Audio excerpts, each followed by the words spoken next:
आज हम करने जा रहे हैं क्लास 10th की मोस्ट इंपॉर्टेंट थ्योरम जिसका नाम है बेसिक प्रोपोर्शनलिटी थ्योरम, जिसको थेल्स थ्योरम के नाम से भी जाना जा सकता है। ये क्लास 10th में ट्रायंगल चैप्टर में सबसे इंपॉर्टेंट थ्योरम कह सकते हैं, क्योंकि रेस्ट ऑफ दी थ्योरम्स भी इंपॉर्टेंट है, बट इस टाइम पे आपके काफी सिलेबस जो है वो रिड्यूस हो सकता है। तो इस टाइम पे हम ये कह सकते हैं कि एग्जामिनेशन पॉइंट ऑफ व्यू से this one is the most important theorem और 100% एक्सपेक्टेड है कि आपको पेपर में आएगी। आपके स्कूल वाले एग्जाम्स जो भी आपके यूटीज चल रहे होंगे और बोर्ड में ये मोस्ट ऑफ द केस में हम ये कह सकते हैं कि ये थ्योरम जो है ये आएगी। ठीक है, तो hello everyone, welcome to my channel the Focus Academy, myself Shubham Singh. चलिए स्टार्ट करते हैं। थ्योरम क्या है?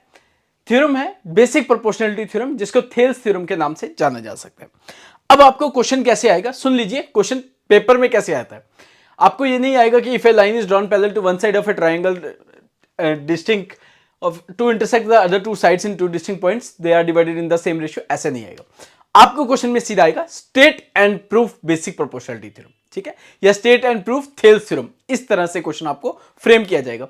तो आपने सबसे पहले स्टेटमेंट लिखनी है, ये जो आपको दो लाइंस लिखी गई है, ये आपकी 1.5, अगर मान लीजिए अगर 5 मार्क्स का अगर क्वेश्चन ये आता है तो 1.5 मार्क्स की खाली यही स्टेटमेंट होगी, ठीक है, और रेस्ट ऑफ दी 3.5 मार्क्स जो होंगे वो आपका given, to proof, proof, construction and जो भी होगा, ठीक है, उस तरह से।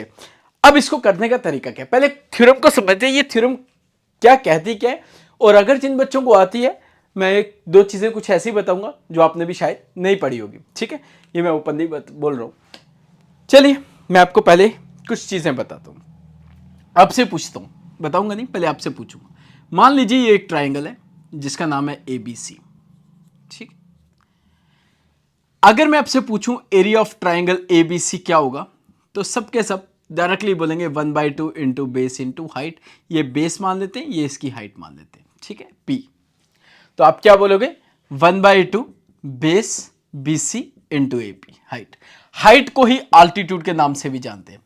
अब आप बोलोगे सर ये तो हमें आता था, इसमें कौन सी नई चीज है? ओके चलिए, अगर मैं इसी ट्राइंगल में एक परपेंडिकुलर यहां ड्रा कर देता हूं, ठीक है, इसका नाम रख देता हूं M। ध्यान से सुनिएगा, इसमें बहुत सारी चीजें ऐसी बताऊंगा जो आपको क्वेश्चंस में काफी हेल्प करेगी। अगर आपको एक्स्ट्रा कोई क्वेश्चन आता है तो इसी के रिगार्डिंग बहुत सारी चीजें मैं आपको बीच ही थ्योरम के बीच में कुछ इंपॉर्टेंट क्वेश्चंस भी बताऊंगा, या तो लास्ट में कुछ ना कुछ आपको ऐसा बताऊंगा जो आपके पेपर में काफी हेल्पफुल होगा। ध्यान से पूरी वीडियो को ध्यान से सुनिएगा, ठीक है। अब आप बोलते हो sir area of triangle ABC निकालना फिर भी बहुत आसान है सर हमारे लिए, 1/2 बेस इंटू हाइट बोलेंगे। सर बेस हो जाएगी AC, जिसके ऊपर परपेंडिकुलर होता है वो बेस होती है, और परपेंडिकुलर हो गया BM। ओके जी, ये भी आपको पता था, ठीक। अब ऐसा मान लीजिए मैं ऐसे ट्राइंगल ड्रा करता हूं, ये तो राइट एंगल ट्राइंगल बन गया। ऐसे ट्राइंगल ड्रा करता हूं, PQR, ये एंगल है, ठीक है, ये 90 डिग्री नहीं है। अब बताइए एरिया ऑफ ट्राइंगल क्या होगा? ठीक है, मुझे पता था आप ये भी आंसर दे दोगे, बेस इनटू हाइट, ये इसका भी बेस इनटू हाइट, दोनों ट्राइंगल्स का यूज करके बता दोगे, बट इस ट्राइंगल का हाइट बताइए, बेस क्या होगी और परपेंडिकुलर क्या होगा? क्या, how to find the area of a triangle? For that case सुनिए ध्यान से, ठीक है, ये तो नहीं पता होगा, अगर if you know so right in the comment section box. इस तरह के केस में अगर हमें एरिया निकालना है ट्राइंगल PQR का, 1/2 बेस इंटू हाइट अगर हम ले रहे हैं, ठीक, इस बेस से क्या किया जाता है सुनिए ध्यान से, ये चीज जो है वो आपके थ्योरम के प्रूफ पार्ट में मैं यूज करूंगा, ठीक। इसी पर बेस को क्या किया जाएगा? एक्सटेंड किया जाएगा, और यहां से एक परपेंडिकुलर ड्रा किया जाएगा, इसको नाम रख देते हैं S। 1/2 बेस तो QR होगी, ठीक है, but perpendicular outside the perpendicular जो भी ड्रा किया होगा हमने बाय कंस्ट्रक्शन में, PS होगा। This is the way for finding the area of a triangle in case when the perpendicular is not given. So you have to draw by the perpendicular, extend it to the base and draw a perpendicular. ठीक है, ये base को यहां से extend किया जाएगा, perpendicular ये हो जाएगा, बेस यही वाली रिप्रेजेंट की जाएगी, ठीक है, जब आपके पास परपेंडिकुलर नहीं दिया होता। इन केसेस में तो परपेंडिकुलर गिवन है तो हमें बेस और एरिया निकाल सकते हैं, base as well as perpendicular की मदद से, with the help of base and perpendicular you have to find the area, but for that case you have to extend the base as well, draw on the perpendicular, so after that you have to find the area of the given triangle। अब कुछ ऐसे बनते हैं, एक चीज ये important चीज जो मैं अभी यूज करूंगा, ये वाला पार्ट, ठीक है, थ्योरम में। अब एक और चीज समझाता हूं मैं आपको। मान लीजिए ये दो पैरेलल लाइंस है, ठीक है, क्या मानते हैं, ये दो पैरेलल लाइंस है, इस पैरेलल लाइन से एक ट्राइंगल ड्रॉ कर रहा हूं। ठीक, क्या है, ये पैरेलल लाइन है एक, इस पैरेलल लाइन को यूज करके मैंने एक ट्राइंगल ड्रॉ किया ये वाला, और इसी ट्राइंगल से एक और इसी पैरेलल लाइन से एक और ट्राइंगल ड्रॉ किया, वो मैंने ये वाला। ठीक है, समझ आ गया बेटा। किसी भी दो ट्राइंगल या दो से, अब सर एक ही पॉइंट से दो पैरेलल लाइन से कितने, पहला क्वेश्चन ये आपको मल्टीपल में पूछा जा सकता है कि अगर दो पैरेलल लाइंस हैं उनसे कितने ट्राइंगल्स फॉर्म्ड किए जा सकते हैं। इनफाइनाइट नंबर ऑफ ट्राइंगल्स जो है वो फाइंड कर सकते हैं एनी टू पैरेलल लाइन से, पहली चीज। ठीक है, याद रखिएगा। अब दूसरी चीज कि अगर दो ट्राइंगल्स की same base and between the parallel lines हो, वो if the two triangles having the same base and between the parallel lines they are always equal in area। ठीक है, वो क्या होते हैं, ये क्लास 9th में हम थ्योरम पढ़ते आ रहे हैं, रेफाइलोगेमेंट ट्राइंगल में पढ़ते हैं हम। ठीक है, तो किसी भी दो ट्राइंगल्स की या दो से ज्यादा भी ट्राइंगल की अगर सेम बेस और बिटवीन द पैरेलल लाइंस होंगी तो वो हमेशा एरिया क्या होगा उनका। अब देखिए मैं यहां से ये एक और ट्राइंगल ड्रॉ करता हूं, तो ये भी ट्राइंगल और ये ट्राइंगल का सेम बेस होगी, और ये लाइन अगर पैरेलल लाइंस होगी तो ये भी क्या होगी, आपस में इक्वल इन एरिया होगा। ठीक है, एक ये कॉन्सेप्ट याद रखिएगा, एक ये वाला। ठीक है, कि अगर ट्राइंगल के बाहर भी परपेंडिकुलर ड्रा किया होगा वो बेस ये यूज की जाएगी, बट परपेंडिकुलर ये वाला यूज किया जाएगा। ठीक है, चलिए स्टार्ट करते हैं थ्योरम को। अभी थ्योरम को नहीं, पहले थ्योरम को समझ लेते हैं, इसी पे ड्रॉ, इसको रब कर देते हैं, बेटर।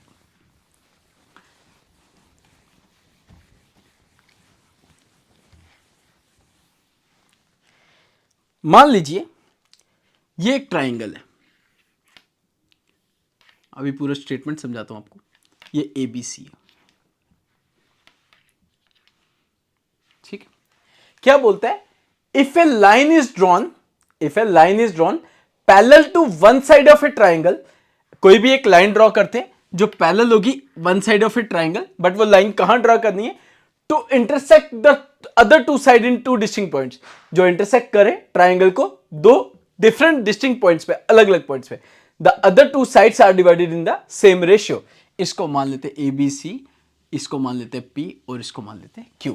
ठीक है, बोलता है एक ट्राइंगल है जिसके ट्राइंगल की दो, एक पैरेलल लाइन ड्रॉ की, पैरेलल लाइन कहां से ड्रॉ करनी है, कोई भी दो डिस्टिंक्ट पॉइंट्स है वो यही हो सकती है। ठीक है, तो अगर ये इसके पैरेलल है, गिवन में बोलता है, गिवन में आपसे बोलता है कि अगर ये ट्राइंगल है ABC और PQ is parallel to BC, 100% expected है आपके पेपर में ये आएगी। ठीक है, इतनी इंपॉर्टेंट थ्योरम है।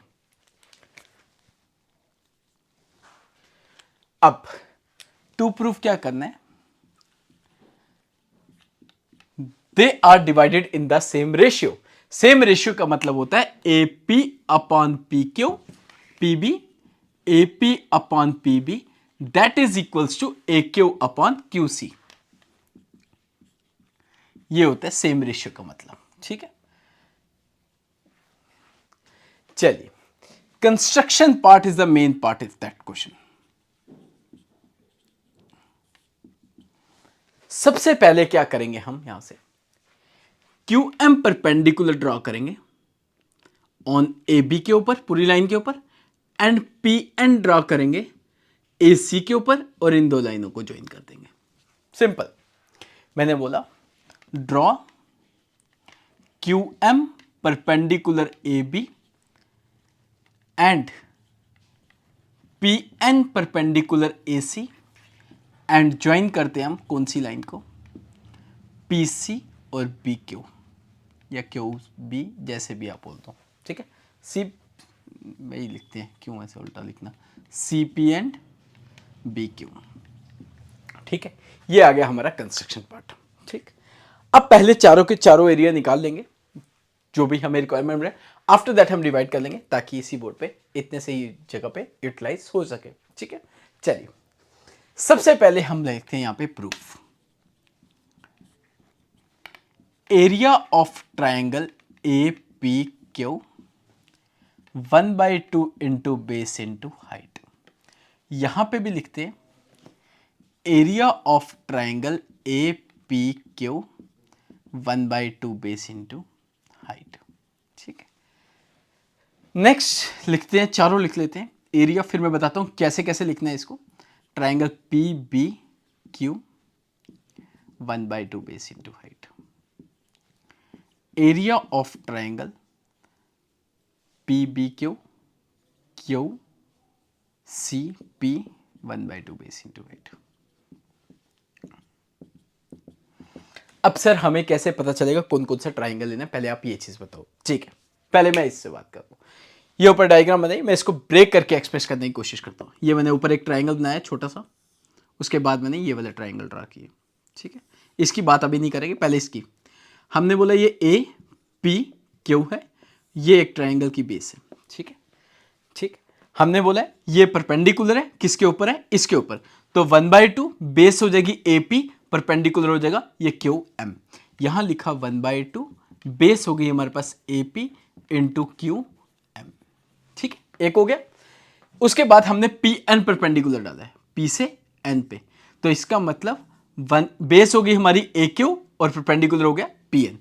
1/2 ए क्यू बेस और पी एन हो गया। यहां तक कोई डाउट किसी को? ठीक है, ये तो एक ही ट्राइंगल में दो परपेंडिकुलर थे, तो मैंने इसी सेम ट्राइंगल में ए पी क्यू में दो बार एरिया फाइंड करके बता दिया with the help of these two perpendicular. ठीक है, अब नेक्स्ट जो है वो ध्यान से देखना, इसका सही जो रोल है वो ये दो ट्राइंगल का है, जो आप ज्यादा कॉम्प्लिकेटेड इसको समझते हो, बट ऐसा कुछ है नहीं है। जो मैंने आपको पहले बेसिक बताया उसी से यूज करेंगे। ठीक है, अब हम मानते हैं एक एक करके पी बी और क्यू ट्राइंगल ले लेते हैं। समझ आ गया? एक करके P B Q, P B Q triangle लिया। बेस ये ट्राइंगल है, मैं दोबारा ऐसे बना देता हूं, ये इस तरह से शेप दिख रही है आपको। अब इस ट्राइंगल में राइट एंगल नहीं है, मैंने आपको क्या बोला था, यहां से आगे एक्सटेंड करके जो भी राइट एंगल पास कर रहा होगा तो वही होगी हमारी बेस। तो इसका मतलब ये वाली साइड होगी बेस, पर परपेंडिकुलर ये जो आउटसाइड है यही माना जाएगा। तो हम लिखते हैं यहां पे 1/2, इस ट्राइंगल की बात कर रहे हैं, ये डिनोमिनेटर वाला नीचे वाला ट्राइंगल की बात कर रहे हैं। B P is the base and the perpendicular is Q M, जो यहां से इस लाइन से एक्सटेंड किया हुआ परपेंडिकुलर ड्रा हुआ है। ठीक है, यही बताया था मैंने आपको, बेस हो गई बीपी और परपेंडिकुलर हो गया यही लाइन के ऊपर जो परपेंडिकुलर पॉइंट आ रहा है वो इसका परपेंडिकुलर यूज करेंगे। ठीक है, नेक्स्ट, अब इसको ज्वाइन किया हमने, ट्राइंगल कौन सा लिया, अब ये वाली, इसको इरेज कर देते हैं आपके समझाने के लिए। ठीक है, अब बेस हो जाएगी ये, परपेंडिकुलर इसी लाइन के ऊपर एक्सटेंड करके परपेंडिकुलर कौन सा आ रहा है, एन वाला पी एन। तो 1/2 बेस हो जाएगी क्यू सी और परपेंडिकुलर हो जाएगा पी एन। क्लियर हो गया? सबसे पहले इसकी नंबरिंग करते हैं, 1 2 3 4। ठीक है, अब डिवाइड कैसे करना है, इस वाले परपेंडिकुलर को इसके साथ, इस वाले परपेंडिकुलर को इसके साथ, ट्राइंगल को। ठीक है, कैसे?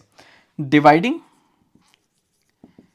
Equation 1 by equation 3 and dividing and equation 2 by equation 4। ठीक है, अब मैं इसको इरेज कर देता हूं क्योंकि इसका रोल खत्म हो चुका है।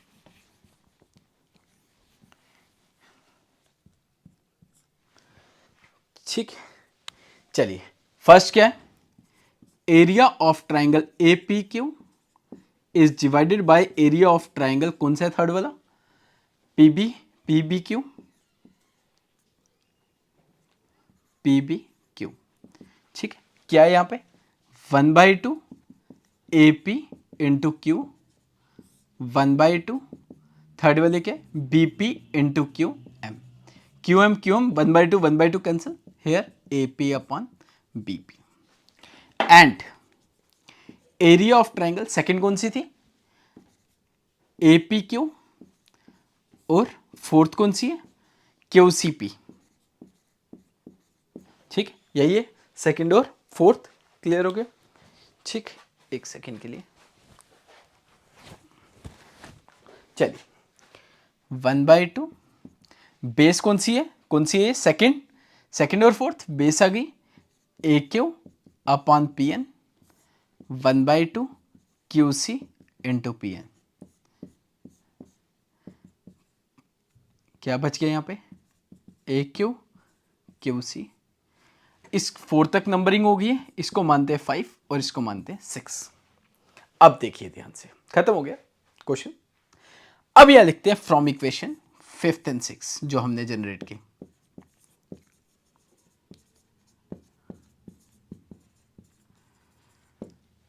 AP upon BP।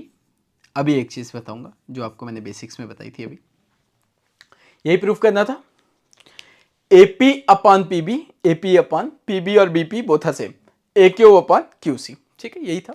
But sir आपने ये कैसे कह दिया कि 5th और 6th से ये दोनों इक्वल है, जबकि हम यहां पे देख रहे हैं कि ये डिनोमिनेटर न्यूमिनेटर जो है APQ है, इसका न्यूमिनेटर भी APQ है, मान जाते हैं sir. But here denominator is PBQ, here denominator is QCP, but ये फिर भी कैसे इक्वल हो सकता है? अब देखिए पहला कौन सा है? PBQ, PBQ, okay. नेक्स्ट क्या है? QCP, QCP। इन दोनों में सेम बेस आ रही है ये, और ये बिटवीन द पैरेलल लाइंस है। तो अभी मैंने बताया था if two triangles having the same base and between the parallel line they are always in equal in area. तो इन दोनों का एरिया अगर इक्वल है तो ये आपस में क्या होंगे? इक्वल। तो यहां लिखना है आपने to triangles having same base and between the parallel line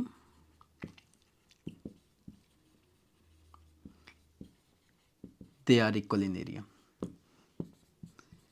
बिल्कुल सेम इसी तरह से लिखे if you got good marks, ठीक है। अगर चाहते हो तो फिर इसी तरह से लिखना, तो पूरे के पूरे नंबर आपको 100% मिलने के चांस रहेंगे। ये है हमारी थेल्स थ्योरम, और इसकी स्टेटमेंट आपको ये याद रखनी है, given to proof construction, after that proof, और ये इसका रीजन और डायग्राम नीट एंड क्लीन बनाना ताकि कोई डाउट नहीं हो। और परपेंडिकुलर के नाम जो यहाँ रिप्रेजेंट करोगे वही यहाँ रिप्रेजेंट करना, ठीक है। क्लियर हो गया आपको? कोई डाउट किसी को? चलिए अब बात करते हैं कुछ इंपॉर्टेंट क्वेश्चन की। एक्चुअली कुछ हेल्थ इश्यूज थे, जिससे तबीयत मेरी ठीक नहीं थी, फीवर था 2 दिन से, उस वजह से आपकी कंटिन्यूसली क्लास में ज़्यादा क्वेश्चंस नहीं करवा पा रहा हूँ, so sorry for that. But चलिए क्वेश्चन तो कुछ इंपॉर्टेंट दूंगा ही, ऐसा नहीं है। जैसे आपकी क्वेश्चन नंबर 6.2 के ट्रेपीजियम वाले क्वेश्चन इंपॉर्टेंट क्वेश्चन है, ठीक है। एक ट्रेपीजियम वाले, नेक्स्ट ट्रेपीजियम और उसमें क्वाड्रिलेटरल है, शायद 9th-10th क्वेश्चन है, वो इंपॉर्टेंट क्वेश्चन कह सकता हूँ। उसके साथ नेक्स्ट एक्सरसाइज में जो लास्ट वाले क्वेश्चन है 10 से लेके 16 तक, वो मोस्ट इंपॉर्टेंट क्वेश्चन कह सकता हूँ उसमें, ठीक है। ये पढ़ लीजिए अपने एग्जाम के लिए, और केस स्टडी वगैरह वो NEP से ही पढ़िएगा, और जो MCQ है वो खुद से ही अरेंज किए हैं मैंने, ठीक है, आपके लिए। जो स्कूल वाले स्टूडेंट्स हैं, रेस्ट ऑफ द स्टूडेंट्स तो चलिए आपके लिए तो थेल्स थ्योरम ही है, आपके लिए वीडियो इतनी ही। Thank you so much for you, ठीक है। बाकी वालों के लिए MCQ कुछ 5-6 MCQ है जो मैंने खुद से बनाए हैं, ठीक है। अच्छे हैं, क्वाड्रेटिक पे बनाए हैं और कोऑर्डिनेटेड ज्योमेट्री पे भी बनाए हैं, बट जो भी बनाए हैं बेसिक्स पे बनाए हैं। जितना आपको मैं आपको एक बात बताता हूँ, चलो एक हिंट के जोर पे बता देता हूँ। कोशिश करिए मेरी प्रीवियस वीडियोस से पढ़िएगा क्वाड्रेटिक इक्वेशन, वहाँ पे मैंने कुछ 1-2 चीज़ें पहली 2 वीडियोस में ही बताई है, वो 5 MCQ वहाँ से निकल जाए। हाँ, कोऑर्डिनेट ज्योमेट्री की फर्स्ट एक्सरसाइज पढ़ोगे वहाँ से, तो वो तब भी वहाँ से हो जाएगा, ठीक है। प्रीवियस वीडियोस के प्लेलिस्ट में जाना, कोऑर्डिनेट ज्योमेट्री वैसे ही मैंने पूरा पढ़ाया, और क्वाड्रेटिक इक्वेशन भी पूरा पढ़ाया है। हाँ, क्वाड्रेटिक के जो आपको एक्सरसाइज 4.3 डिलीट की हुई है बोर्ड के अकॉर्डिंग, बट उसमें से पेपर आपको डाले हुए हैं। जैसे कि इंपॉर्टेंट क्वेश्चन बताता हूँ, जैसे वो ट्रेन ट्रैवल वाला, ठीक है, और sum of the areas of a 2 squares वाला, और लार्जर नंबर स्मॉलर नंबर वाला, ठीक है। 4 हो गए। पांचवा कौन सा कह सकते हैं हम इसको? वाटर टैप वाला। 2 water taps together can fill in tank in 9/7/8 hours if the smaller taps, if the larger taps takes 10 or less than the smaller taps both, ठीक है। फाइंड द टाइम टेकन, जो अलग अलग hours में कितना time taken करेंगे, वो सब इंपॉर्टेंट क्वेश्चन है। बस इसके अलावा आपको कुछ भी करने की ज़रूरत नहीं है, वो NEP वगैरह अब इससे ज़्यादा कुछ नहीं है, जो कुछ था वो इतना ही रहा, ठीक है। चलिए, और कुछ किसी को कुछ पूछना है तो आप कमेंट सेक्शन में लिखिए। अभी की अभी वीडियो अपलोड करूँगा ये जो भी होगा, क्योंकि कल आपका एग्ज़ाम है, टाइम बड़ा हो चुका है, ठीक है। तो जल्दी से कोशिश करूँगा कि जल्दी से जल्दी वीडियो अपलोड हो जाए, तभी ज़्यादा बड़ी नहीं की थी, ठीक है। Thank you so much, I hope you like my video. If you like my video please like, share and subscribe.